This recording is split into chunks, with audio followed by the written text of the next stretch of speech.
రామకృష్ణ పరమహంస గారు డైరెక్ట్గా అడిగేవారు ఈ ప్రశ్న. ఎవడైనా వచ్చి ఏమైనా పెళ్లిళ్ళు చేసుకోపోతే సమాజం ఎలా నడుస్తుందండి అని అడిగారు ఒకరు రామకృష్ణ పరమహంసలు.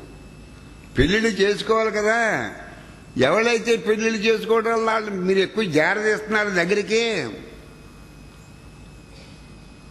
పెళ్లిళ్ళు చేసుకోకపోతే సమాజం నడవాలి కదా, ఈ వైవాహిక వ్యవస్థ ఉండాలి కదా, పెళ్లిళ్ళు చేసుకోకపోతే సమాజం ఎలా నడుస్తుందని అడిగారు అక్కడ. ఆ నిర్మోహం మాట మనిషి ఎవరు, అలా మొగమాటం ఏంటంటే తెలియదు ఆయనకి, అసలు కపటం ఎలా ఉంటుందో తెలియదు.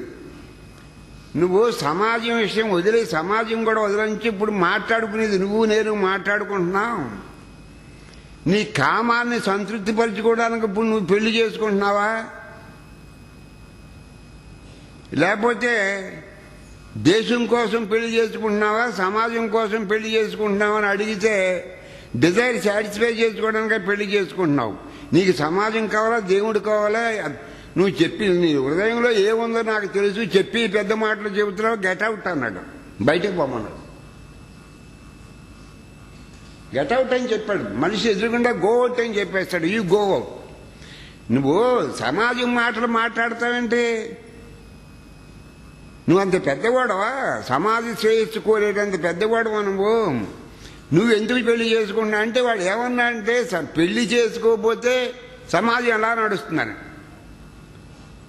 అది నీ ప్రశ్న. నువ్వెందుకు చేసుకుంటున్నావో చెప్పు. నువ్వు సమాజం కోసం చేసుకుంటున్నావా, నీ డిజైర్ని సాటిస్ఫై చేసుకోవడానికి చేసుకుంటున్నావా అంటే వాడు ఒప్పుకున్నాడు డిజైర్ని సాటిస్ఫై. మరి నీకు సమాజం గురించి మాట్లాడతావేంటి, నీ హృదయంలో ఉన్నదేంటి, సమాజం కూడా మాట్లాడతాంటే ఈ గో అవుట్ అన్నాడు.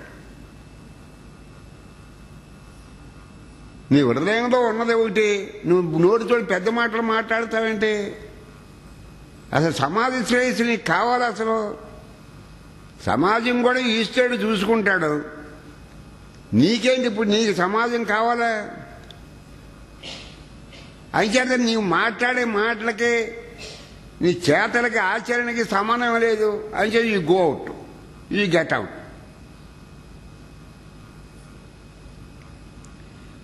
అంటే ఇక్కడ మనం అది చూసుకోవాలి.